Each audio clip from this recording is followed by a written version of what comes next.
And we are streaming across.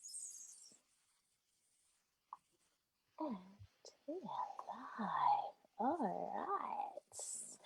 Hello and welcome to the Hedonistic Way at Midday Show. I am Renee Main, and this epic human, he is creating a new language independent of the curriculum we've been given. He knows that our evolution is based on how we relate to each other and ourselves. He's defying the odds of what it means to truly connect and what it means to be seen. This cosmic creator is a little bit science, a little bit spirit, and a whole lot of heart. He uses depth, elements, and a complex model in how we relate and delivers it in a stunningly authentic way. He is a conscious applicator of energy where intimacy is attention. He's laser focused on taking intelligence of relational evolution and leading us into a deeper, more intimate and juicier connections to everyone around us and ourselves. He is both complex and curious. He is love and agency, moving beyond the conformity of the masculine and the feminine, his heart and soul. I welcome to the show, Damien. Hello. Hi. It's even nicer to hear it read like that. I'm like, wow. Like, I feel so seen. I'm like, you've definitely you've dived in and read some of my things and listened to some things to get all of that. Like, yeah. Yeah, beautiful. Thank you. Yeah, my pleasure. It really is something that I love. I love to do that.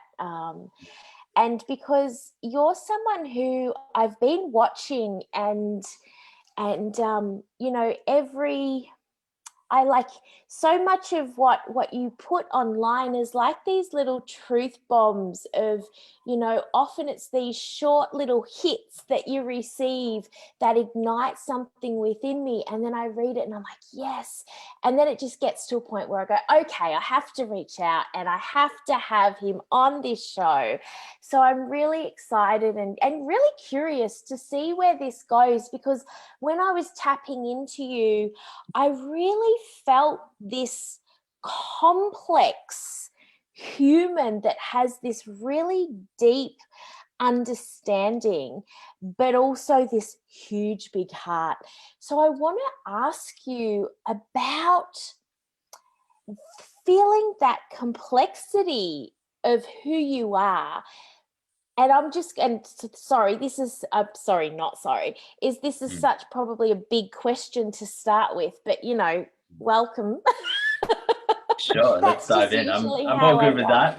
Yeah. So I have a feeling that having that complexity within your, let's say, DNA and who you are, how did you navigate that to find that sense of having that heart and love and relating it back to intimacy? Could being a complex human can be really hard to navigate. So I'm really curious to hear your story around that and how you navigated through that.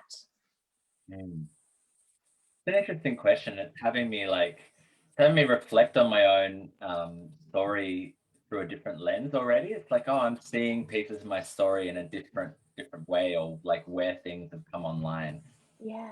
And I go back to my early childhood, and I was raised by Buddhist parents. So my parents were hippies turned Buddhist.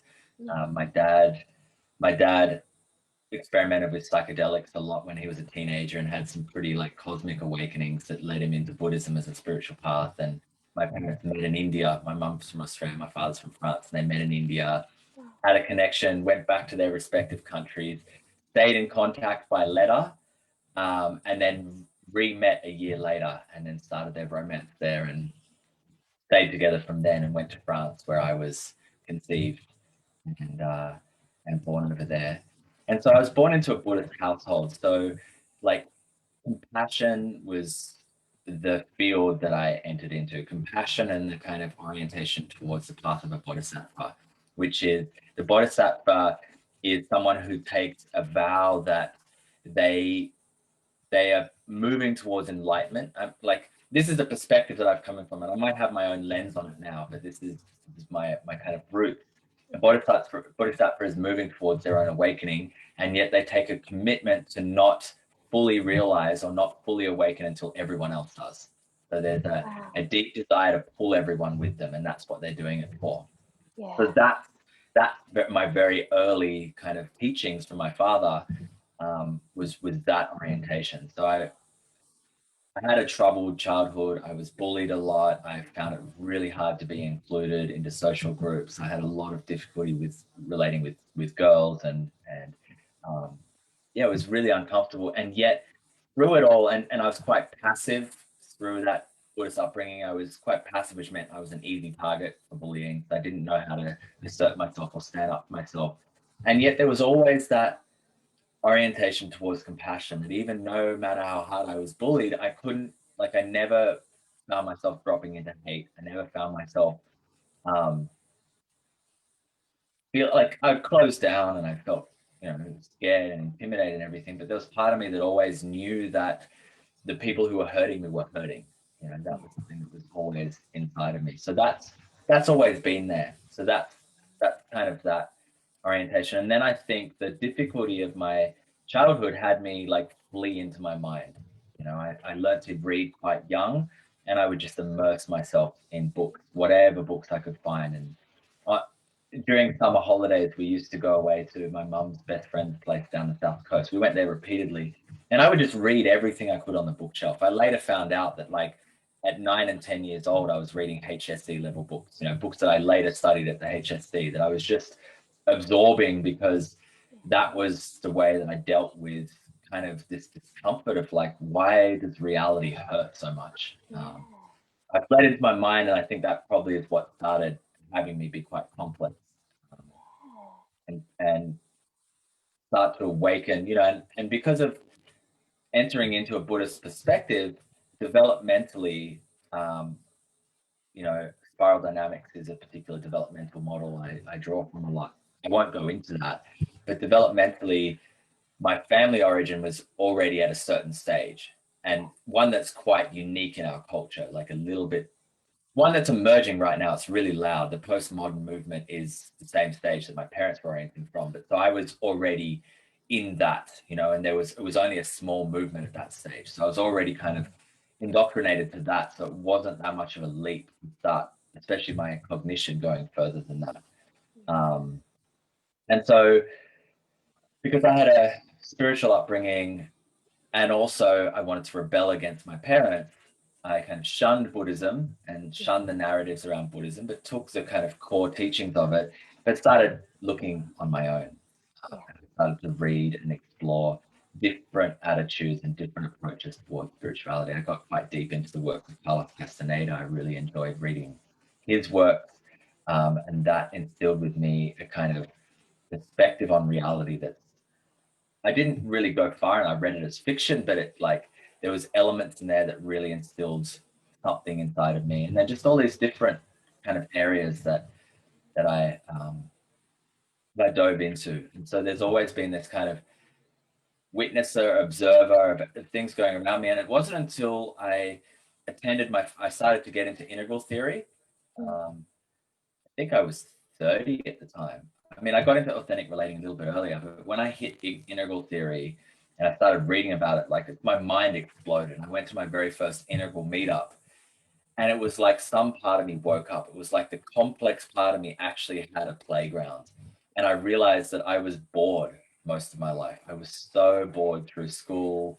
I was never really challenged in the ways that I wanted to be challenged.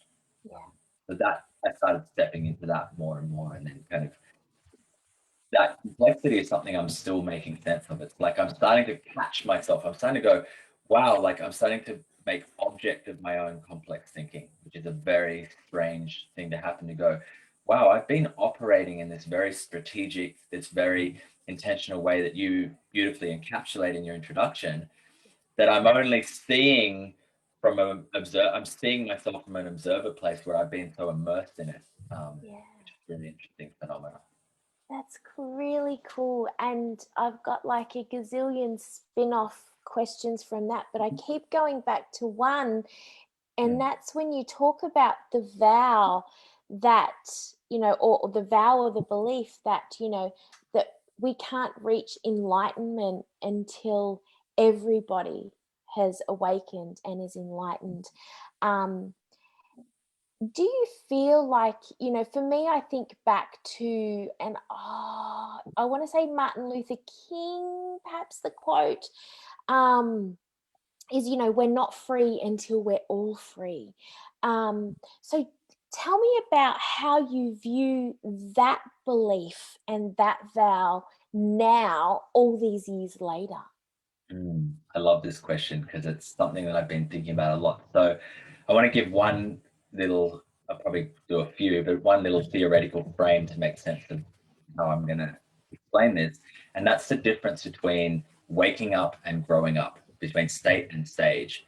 So generally, spiritual and religious traditions are focused on waking up, meaning that at any moment we can wake up from the illusion that is samsara into a nirvana state, into a satori, into a realization. And that is kind of their goal. And the thing about waking up is you can do it at any stage of development. So if I'm at a like a traditional kind of mythic orientation towards the world, say I'm quite religious and I'm a Christian religious and I have an awakening experience, I'll interpret it as Jesus or God speaking to me. So kind of our stage development is how we interpret awakening experience. So then there's growing up, which is a developmental trajectory, which is how our culture and society function, resting on kind of the predominant value structure, the predominant growth structure, developmental structure that we are collectively and individually holding. Yeah. So there's these two different movements occurring. And so my background in Buddhism is more of a state waking up kind of, but some part of me rejected that as being the most interesting thing. And I find that I've never been particularly interested in that kind of realization, in that kind of state experience. I've had some experience, for example, with psychedelics and whatever, but they haven't really drawn me. That kind of vast shift in consciousness hasn't drawn me as much as the progression towards stable orientation, increasing in complexity and perspective. So the orientation towards the bodhisattva is to how do I help grow or evolve consciousness? How do I help support us individually and collectively as society and culture to move into more elegant ways of being, ways that are more harmonious and kind and inclusive, truly inclusive of each other, and in relation to the environment, and in relation to how do we have deeper level win-win-win scenarios where I win personally, you win as an offset of that, and all the other people and the environment or the world wins. So we actually sustain, we have a culture and society that we're able to thrive and start to experience heaven on earth, you know, to use other kind of structures. So that's what I feel committed to. But how do we do that? And I've explored lots of different approaches. I've explored waking up approaches. I've explored permaculture and ecological approaches. My background is in environmental science. And then I found authentic relating and relational approaches. And I think I made at some point, I made a choice that kind of the two greatest leverage points are the ecological, how we relate in terms of our habitation in the environment. How do we relate to our food production and our kind of transportation, and how we inhabit our housing, and how we like inhabit the earth as a physical body? And then the other one is how do we relate to each other? And they feel like the two greatest leverage points that can really create rapid and significant transformation. We already have a big kind of phenomena of people individually waking up through their own spiritual practice and taking care of their bodies, which also are super important. How do I move my body and nourish my body in a way that is healthy? But how do I relate, and how do I relate to the environment? Still need a lot of work, you know, to match that in some way. And then at some point, my focus has been on permaculture, and I used to teach that. And now my focus has drifted to relationship and relating, the art of relating, and realizing that we need to change the ways in which we hold each other and we hold communities so that we're both healing and healing all our wounds and our traumas, and we're able to hold each other, and we're also growing and transforming into more. So how do we relate in ways that does that? And so that's kind of where I've situated myself. That's cool. I would like to ask you, because that's, for me, I'm a big believer in how we do one thing is how we do everything. So I find myself like witnessing you here talking about how we relate, and then the environment and which we inhabit. So what what are we missing in both of those areas? And what are we missing, and how can we do better? Yeah, it has me remember when I was learning environmental science, and I think I made this choice a long time ago, long before I learned about relating and how to get better. But some part of me was like, we're never going to relate to the environment properly until we grow enough to care about it, until we learn to care about it. And we're not going to care about it until we're healed enough to have the space to care about it. So when my relationship, so say for example, romantic relationship is one of these high potency leverage points, because we all have a yearning for intimacy. This is an unquestionable human yearning to some degree that we have for romantic and sexual intimacy, as well as friendship intimacy and platonic intimacy and all these other forms. But romantic and sexual intimacy is like very high value to a huge proportion of the planet, and that's fine. Like, there's nothing wrong with that. Yeah. Yet if my desire to be in romantic and sexual intimacy takes up my entire life spectrum, if my relationships are full of conflict so that almost all of my energy expenditure is how do I manage my relationship, I have nothing left with which to care about how am I impacting the world and how am I relating to the greater world. If my friendships are challenging and struggling and we're constantly untangled, or my relationship with my family takes up all my energy and attention, then there's nothing left over. So these are points that when we start to get more elegant in our relationship, they become a safe container from which I can thrive from. And then my impact in the world becomes greater. Then I actually have not only space, I actually have increased energy, increased resources with which to engage with making greater systemic change, that is essential too.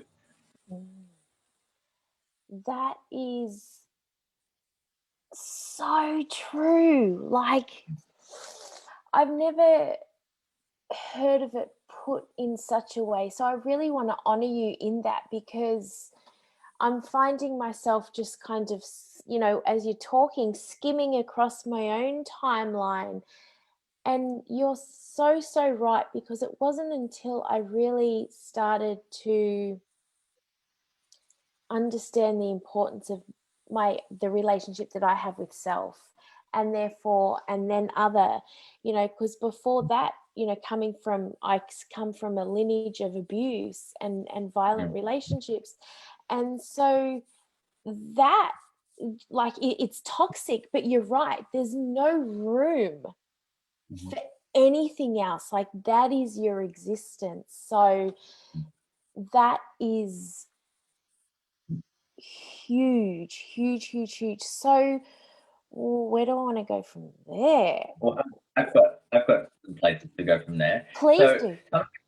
something that comes to mind is like I've had a long history, personal history with depression, with experiences of depression, which I now understand. Depression is essentially an overstressed response in the brain. It's a freeze.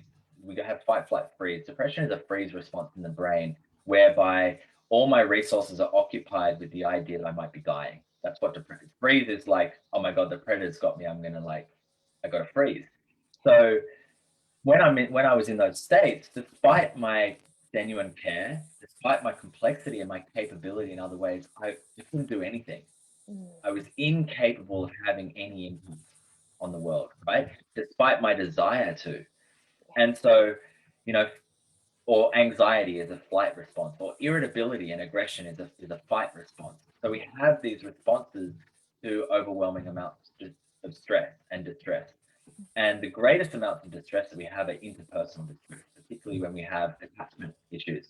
So when I'm in a romantic partnering, or I'm lacking a romantic partnering, and I'm yearning for one, or these kind of things can cause a form of distress in the body that then sends us into these states whereby we are literally hanging on to just get by day. There's no space to have greater effective change. And also just live a beautiful life, live a life in which we're thriving. You know, like the change that we want to see in the world will come about by us living more beautiful lives. That is the change, right? To have a more beautiful life is the change we want to see in the world. So, so understanding that interpersonal distress, you know, like that's that taking away of the space. That's that inability to kind of live the way that I most want to live because I'm preoccupied with this stress, which is largely interpersonal. And so again, the leverage point is like a lot of our stress, interpersonal stress, is formed early on. You know, it's formed by misattunements with our parents, which cause attachment trauma, and it's caused by social stress, not being seen by teachers or bullied by teachers or peers. You know, these kind of things that then they sit in our body as a chronic tension inside of us. And while we can do a fair degree of healing of that on our own, where we actually make rapid gains and rapid neurobiological changes is in relationship with others. Our interpersonal stress or trauma is healed interpersonally. When we're met by another human being and we're seen and we're validated, that's distress, those stress states start to melt and we start to have new neural pathways start to form. And those neural pathways allow us to engage more of our higher cognitive functions, our creativity, our intelligence, our social engagement, which allows us to start moving into a more authentic, elegant, embodied expression of who we already are. You know, we each have this unique being that we already are. We can't help but be, and yet we're not being able to turn the volume up on it and express it to the degree that we want through all of these. Some are developmental. We need to grow certain capacities to get to that. Some are trauma-based. Some are socially conditioned. But all of this pressure that forces us to be kind of contained with who we actually are yearning to be. You speak on so many different points, and again, I'm finding myself like curious about and wanting to explore a couple of different avenues. But when you speak of this, I'll use the word gripe because that's what's coming to my mind, but that's just for want of a better word, really. I get excited that you're going to invent a gripe. Bring it. I like gripes. I like having a good rant. Is like, you know, in the spiritual industry, you know, there's a lot of talk about, you know, like, you know, being responsible for self, you know, understanding your projections and everything else. And, you know, what is not love is fear, and all of these things that are, are correct in so many different ways. But you mentioned something about, you know, about when we connect with others, when we allow other people to see us and hear us, and vice versa, and we can hold each other and we can validate each other. I really feel like, you know, we've gone to extremes from this, you know, where we're seeing social media and, you know, everything else is so much about validation and affirmation and confirmation in this toxic, unhealthy way. But on the flip side of it, then we've come around to a lot of people, you know, that are like, no, you know, you shouldn't need validation and affirmation, and, you know, you need to hold yourself.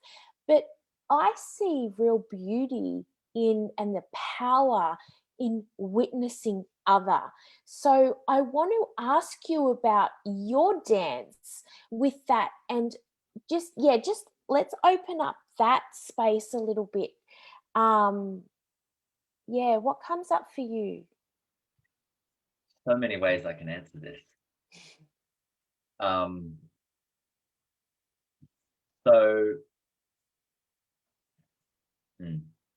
one, I want to put two frames on it. So one frame is that we are a social being. We have a brain that is wired for social engagement and for social organization. That is an undeniable aspect of who we are as a human being. That Yeah. is something we can't, we need each other. Yeah. Independence is a falsity. There is no such thing as independence from other humans unless you were to live in the forest completely removed from all other humans, and then you're still dependent on the environment, on Yeah. nature. There is no true independence. We are completely interconnected. There is degrees and forms of independence, and some of them are really important to experience and learn. But if we want to actually develop, we need to kind of move beyond that sense of independence. We stretch into relationally, we stretch into this idea of independence to cope with kind of codependence, to cope with this over dependence on each other, this inability to function without the other.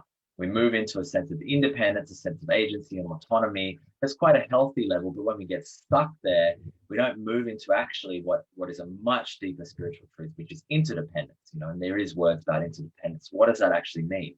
And that means partly what you spoke to is like we actually need each other to uh, not only survive, like in terms of the greater unfolding, but also to thrive and also to know who I am. Like I only really know who I am against others, with others. There is a sense of self that's experienced on my own, yet it's only in the presence of others do I actually really come to see and understand who I am and how I can be and what my gift is and what my elegance is and what my skill is. So we need it in that order to thrive. We also need it in order to heal. That validation is really important. We do need to be validated by each other and be attuned by each other. So that's an essential part of how we are. And I truly, truly, truly believe no one can thrive without the presence of other humans, and particularly other humans that hold their thriving as dear to them as their own. Whereas I hold the thriving of my community and the members of my inner circle, and eventually, at some degree, all of humanity, as important to me as my own ability to thrive. That's the only way to actually truly thrive. Um, so there's that. Then there's the developmental model. So Robert Keegan is a Harvard-based psychological researcher who researches adult development. And in one of his model, he talks about a move from socialized mind to self-authoring mind to self-transforming mind. So these are developmental movements. At the socialized mind level, how I understand and experience myself is in relationship to others. My identity is formed by the relationship to my peers. And so we go through this very, very explicitly in high school. Your daughters are going through this form where their identity is constructed by the kind of cultural identity that they're sitting inside of in the high school environment and the current fashions and trends and everything. And their identity is formed by the relationship to those experiences and encounters with each other. And that's important. Yeah. At some point, we start developing out of that into self-authoring mind, where I start to discover my identity from inside. I start connecting with my own internal value structures. And I go, okay, it's important to see me as independent of other. And I'm not independent of other, but it's that how I define myself is independent of others. And that's super important. We want to honor that journey. And I think that's where these ideas rise from. You don't need other people to validate you, and everything rise from this important developmental step into becoming self-authoring. But we don't want to hold rigidly to it because of what I just said earlier. And then as we start evolving even more fully into that self-transforming mind, is kind of like my identity is context dependent and context fluid. So this is where I recognize that I am formed by the kind of constructs in which that I sit within, and I'm fluid in that. I'm no longer attached to a rigid identity. And this is a lot more complex. This is an emerging developmental stage rather than one we're really seeing a lot of role models here. This is one we're moving into the potential of living. Yeah.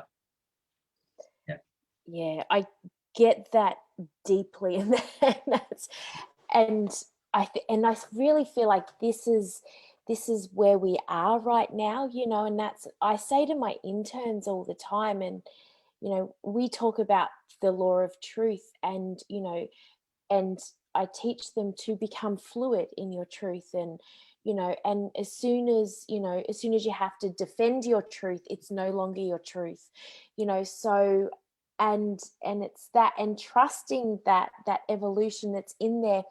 But it is tricky, and it is it's new territory, right?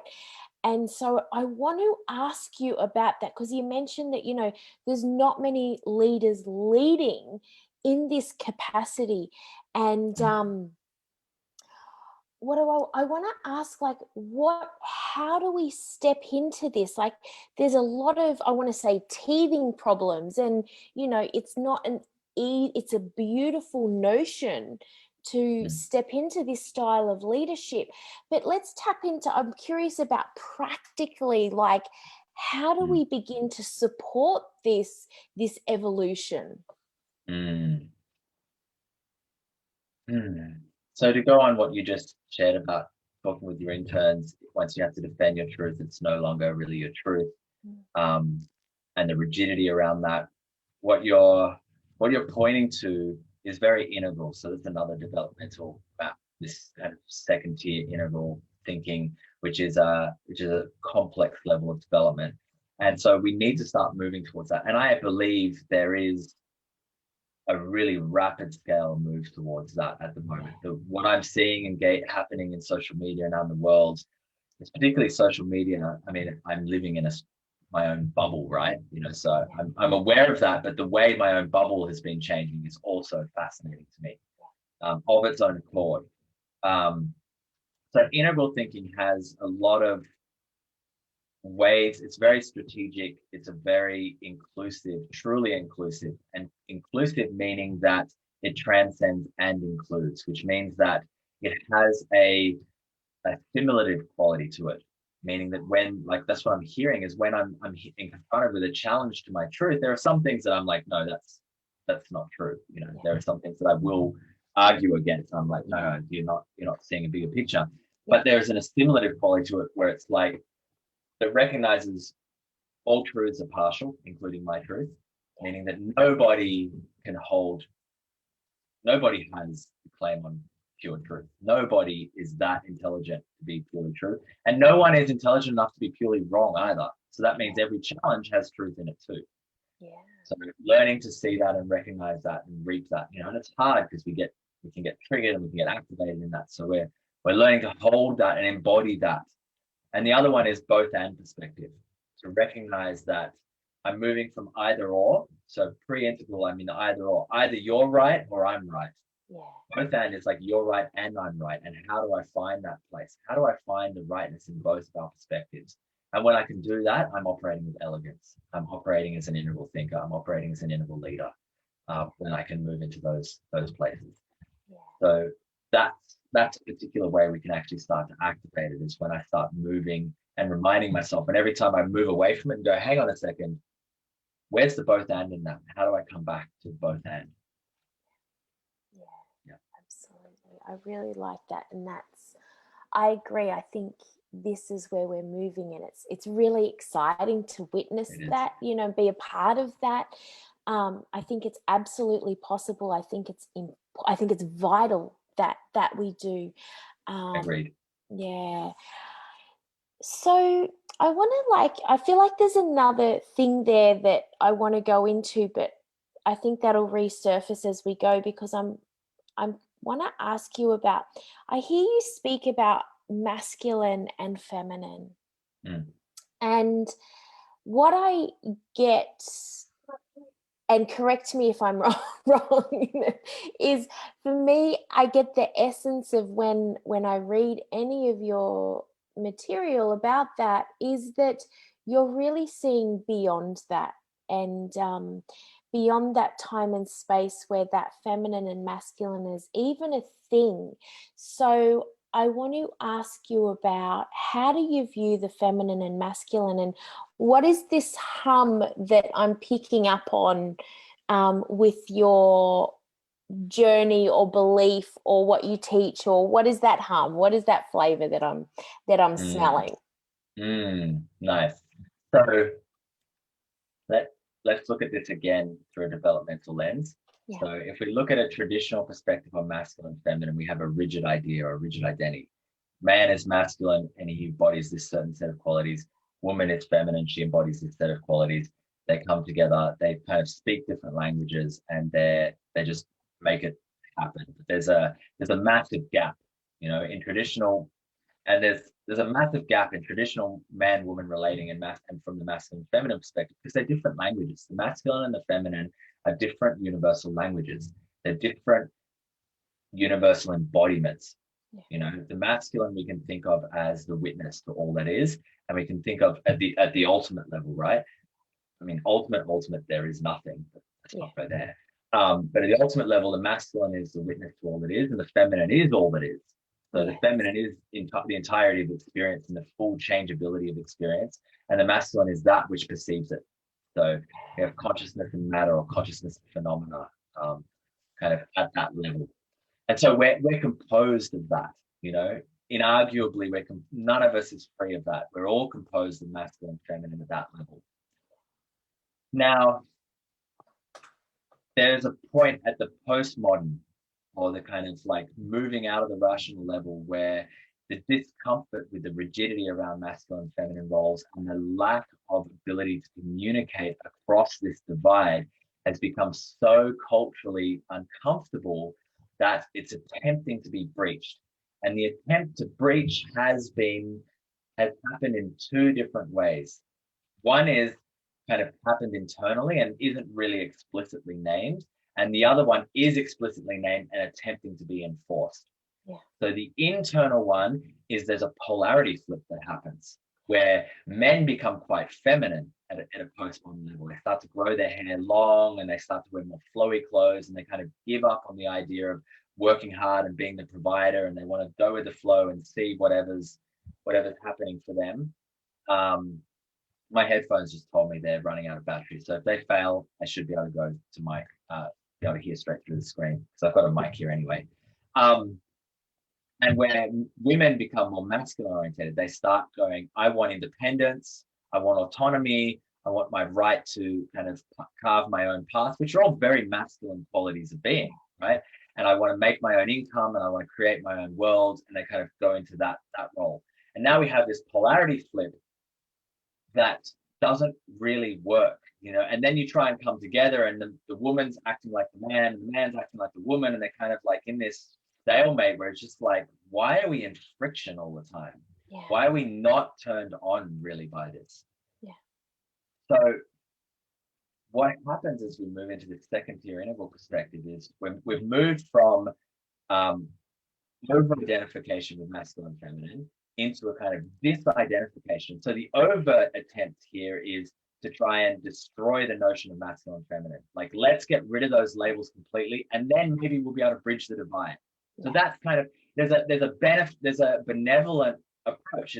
There's a desire to bridge the divide by going, let's destroy masculine and feminine, but you can't destroy masculine and feminine. It's an inarguable aspect of our reality. So you can't get rid of it. But there's this attempt to try and get rid of something that you can't get rid of, which obviously is going to become really problematic. Yeah. And there is a problematic, and there's a massive shadow and even a trauma starting to form around this that we don't necessarily need to go down, but there's an identity trauma starting to form around this that I'm really quite scared about. You know, like some of the children being brought up in an environment where they're kind of given free reign to not have an identity. It's like, well, you can't transcend an ego or an identity until you have one. So if you're not given the structures to form a healthy ego or identity, you end up with an identity trauma. You know, like, I don't know who I am. Like, so that's a big problem. So that's one of these shadows that's emerging here. So we have this internal flip, we have this external pressure, and then the way we resolve that, because, you know, as Albert Einstein's quote goes, you can't resolve a problem at the same level that created it. You have to grow beyond it. So we start to grow beyond the orientation of masculine and feminine. We grow into this object move where I start to make object of the notion of masculine and feminine inside of myself. And I understand, I've got masculine and feminine inside of myself, which is why there's a lot of movement in kind of spiritual and self-development circles. And they talk about, this is my masculine and this is my feminine, because we're trying to make object of this inner identity. Yeah. And then you recognize, like, I'm the whole spectrum. I've got all the masculine and all the feminine in me, and I'm no longer constrained by that rigid identity. I can speak feminine and I can speak masculine. You know, I know how to speak the feminine language of sensitivity and love and communion and connection. I love it. I love going there. I know how to speak masculine around agency and kind of dominance and like kind of structure and rigidity and control and direction. You know, I can go there and I go, oh, I've got access to the whole lot. So we start making objects. Then we realize as a biological body, there is a certain polarity that romantically, sexually fits. There is a certain typology. So I don't know if you like typologies. We have astrology, we have the Enneagram, we have human design. When I learn my typology, the more I learn about my typology, the more freedom I am, the more fluid I have to express myself creatively, because I don't have to fight against things that aren't me. I go, okay, that's me. I can throw away the rest and I can follow this. And as a result, I'll be way more expressed. I'm an introvert. Yeah. If I try and act as an extrovert, it causes me pain. So I'm a male in a male body, and I'm more orientated towards masculine typology. So especially in romantic sexual relationships. So if I start inhabiting that, it's going to work better for me. And so I start inhabiting that from a free choice rather than an imposed kind of rigid structure. Yeah. And then I relate to women who have the same fluidity and go, well, it feels better in when I relate to you, it feels better. And I go, I'm masculine, you're feminine. Now we have conscious polarity. Yeah. We have a polarity that we're both participating in creating. It's not imposed upon us. We're not stuck in it. We go, this just feels better. And then we can play with really juicy stuff like dominance and submission and devotion and surrender and all these fancy, you know, I'll take the lead in the direction and she'll melt and kind of do this part, and it'll feel really good. It'll actually feel really, really good for both of us. Yes. We'll feel really nourished in it. Exactly. And that's so, I want to ask you then is like, because for me, like the making them objects and, you know, it doesn't feel good. Like I can feel my body begin to like tighten and tense up, and I just don't like the feeling of it. And so I have myself, even like, in the work that I do, I'm like, even using the terms masculine and feminine, I'm like, there's a part of me where I'm like, I want to create new terms, I want to move beyond them. So I want to ask you then, because I'm sensing this hint of, it's a necessary journey that we go through. So is it that, do we need to then just go, you know what, like the terms are here, they play a very important part. So it's more about our dance with them rather than trying to change the framework that exists for a reason. Yeah. So what you're saying about the aversion to the terms is part of this deconstructive postmodern perspective on it, where we want to bridge that divide. So let's tear it all apart and create new languaging and everything. And it makes sense in that at that particular stage, it makes sense. But the problem is it's not going away. It's part of us. We can rename them whatever we want. They're still the same energies. So and an integral perspective, I don't care about the words. You can use whatever words are comfortable for you, but I want to work with the energies.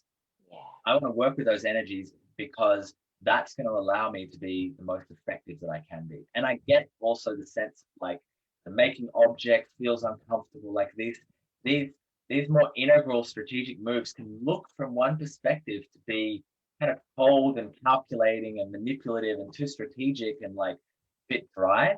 Yeah. And so this is something that I say from like we look at integral, it looks a little bit dry, but from the inside, it's very warm. It actually feels really warm. Like, and that process of making object, we've done our entire life. Yeah.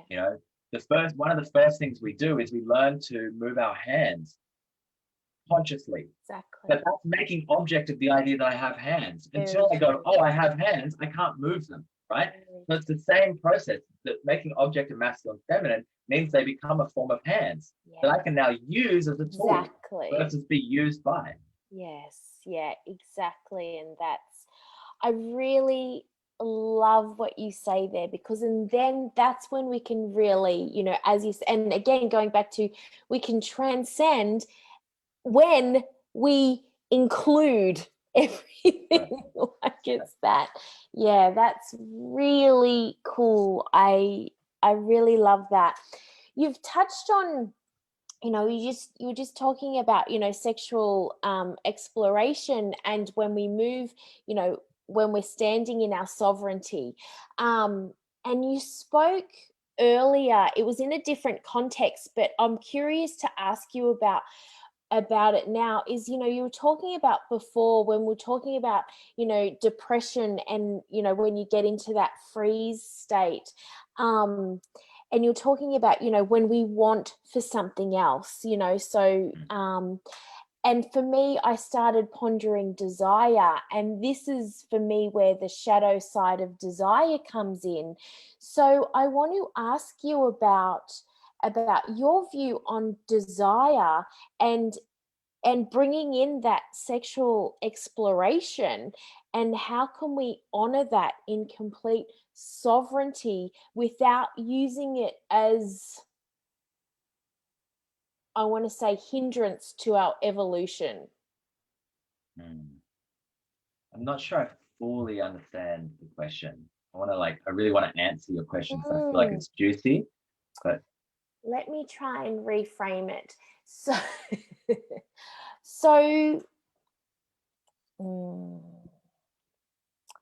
I'm just wanting to have a feel into it.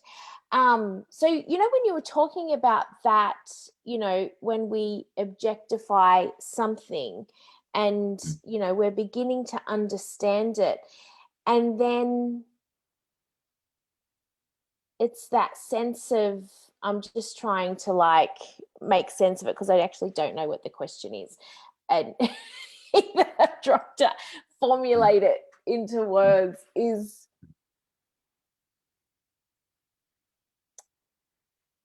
let me ask you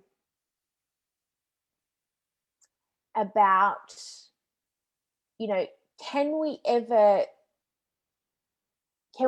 run?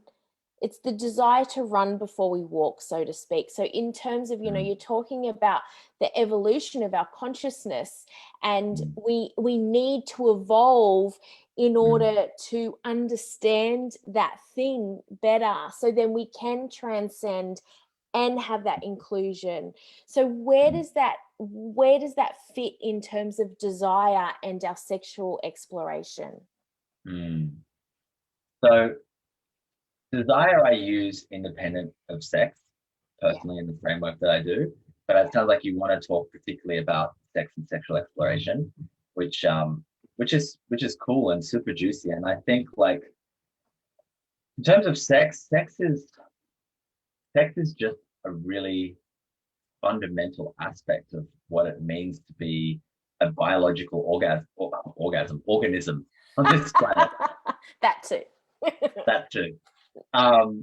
It's just part of who we are, and we're made or designed to be sexual beings. Like, and you can even look at sex as one of the fundamental qualities of the universe, like life force. It's a creative expression. So it makes sense that there is this desire for eros, for sex, for sexual exploration. Something that this might take it on an interesting tangent. Something that I've been contemplating a lot recently, of like, it seems to me that there is a really important connection that needs to happen between the heart and our sex. Yeah.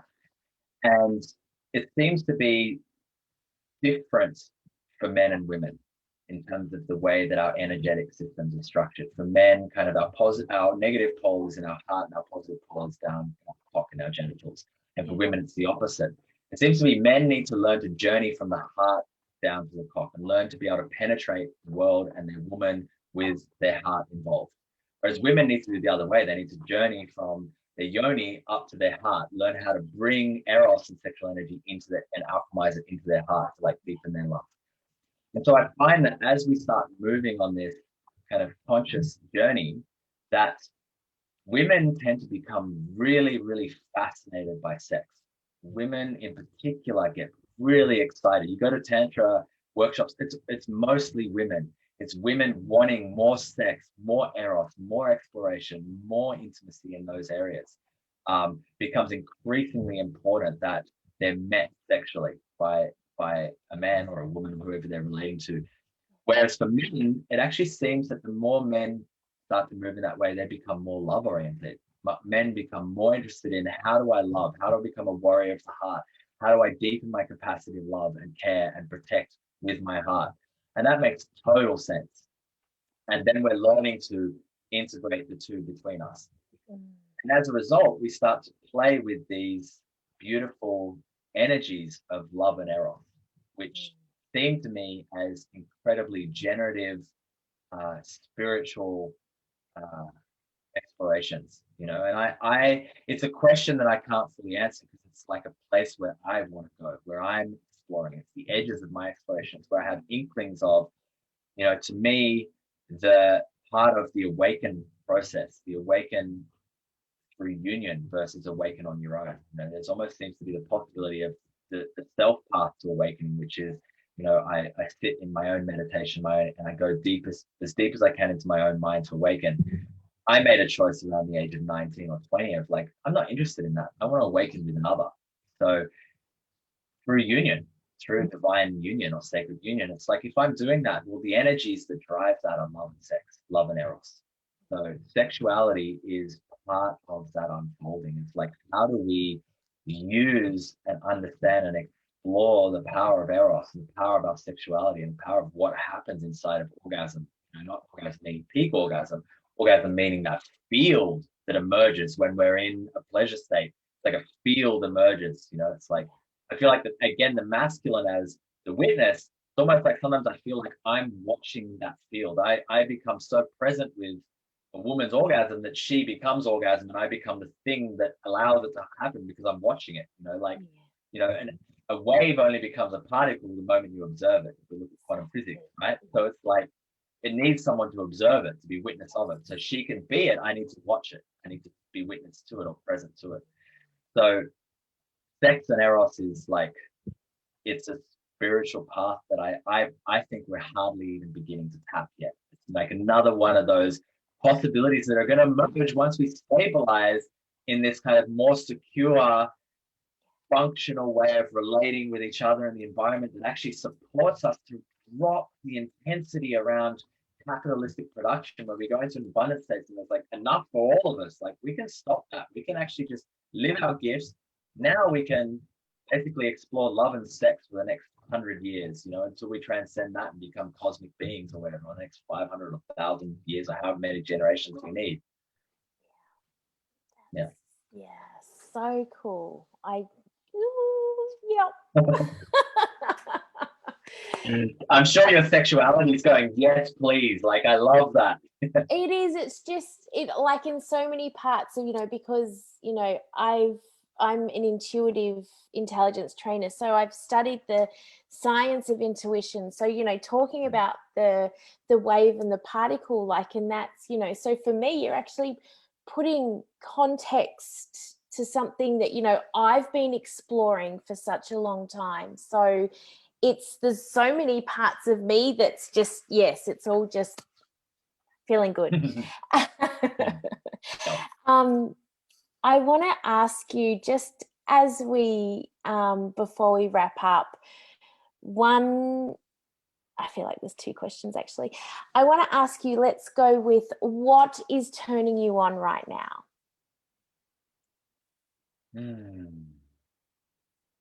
What is turning me on right now? I feel a little bit shy, a little bit vulnerable to share it, but the energy of devotion is turning me on. What it feels like to devote myself to love, to intimacy. Yeah, absolutely. That's beautiful, and that's, yeah. I get that, and I feel that deeply. I'm just like, I'm finding myself feeling that socially awkward, this prodigy, I want to say child, but teenager even, you know, that you were. And I can't help but feel the beauty and the irony and everything that, you know, that now you're redefining intimacy and, you know, authentic relating. So, and you know, and I just want to say you're doing it in a beautiful way. You know, it's 1 second, I can't hear you. My headphones just died. Let me just set the cool. speaker again. That should be better. You there? Beautiful. I'm here. I'm here. I was just giving you a compliment, so you missed out.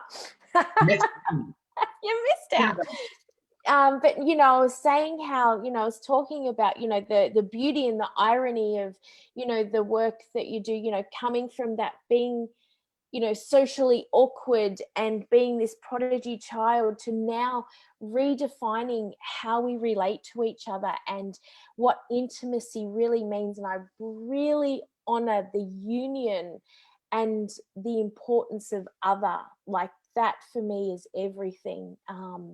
And that's a piece that I feel like we've been missing. So, you know, I find your work incredibly exciting. So I really want to thank you for that. um, what would you say to, and it kind of feels like a bit of a cliche question, but what do you say about the irony of how you were as a teenager and to the work that you're doing now? Like, what would you say to that teenage self? It's an interesting question. I've